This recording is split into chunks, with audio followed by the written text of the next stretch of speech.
Hello மக்களே, வாங்க ரொம்பவே டேஸ்டி அண்ட் ஹெல்தியான ஒரு ப்ரோட்டீன் லட்டு எப்படி ப்ரிப்பேர் பண்ணுறது வீட்லேன்னு பார்க்கலாம். ஒரு கடாய் வச்சுக்கோங்க. கடாயில் 1 கப் எள்ளு, 1 கப் உடச்ச கடலை, 1 கப் பச்சைப்பயிறு, 1 கப் வேர்க்கடலை, இது எல்லாத்தையுமே தனித்தனியாக ஸ்லோவாக ரோஸ்ட் பண்ணி எடுத்துக்கோங்க. ரோஸ்ட் பண்ணதை நல்லா ஆற வச்சுட்டு வேர்க்கடலையை நல்லா தோல் உரித்து கொஞ்சம் கொஞ்சமாக மிக்சர் ஜாரில் சேர்த்து கோர்ஸ் பவுடராக அரைச்சி எடுத்துக்கோங்க.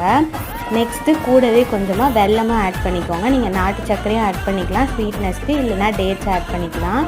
இது எல்லாத்தையும் சேர்த்து கொஞ்சம் கொஞ்சமாக அரைச்சதுக்கப்புறமா இந்த அளவுக்கு பவுடராக எடுத்துக்கோங்க. கூடவே கொஞ்சம் போல் நெய் ஆட் பண்ணி நம்மளுக்கு கையில் பிடிக்கிற பதம் இருக்கான்னு பிடிச்சி பாருங்கள். பிடிச்சி ரவுண்ட் பால்ஸாக பிடிச்சி ஒரு ஏர்டைட் கண்டெய்னரில் ஸ்டோர் பண்ணி வச்சுக்கலாம். ஒரு 15 டேஸ்க்கு கெடாமல் இருக்கும். ஸோ நீங்களும் ட்ரை பண்ணி பாருங்கள். நான் சொன்ன அளவுகளில் ஒரு 25 லட்டு வந்தது. நீங்களும் ட்ரை பண்ணி பாருங்கள். வீடியோ பிடிச்சிருந்தா வீடியோக்கு ஒரு லைக் போட்டுட்டு நம்ம சேனலை சப்ஸ்கிரைப் பண்ணிக்கோங்க. தேங்க்ஸ் ஃபார் வாட்சிங்.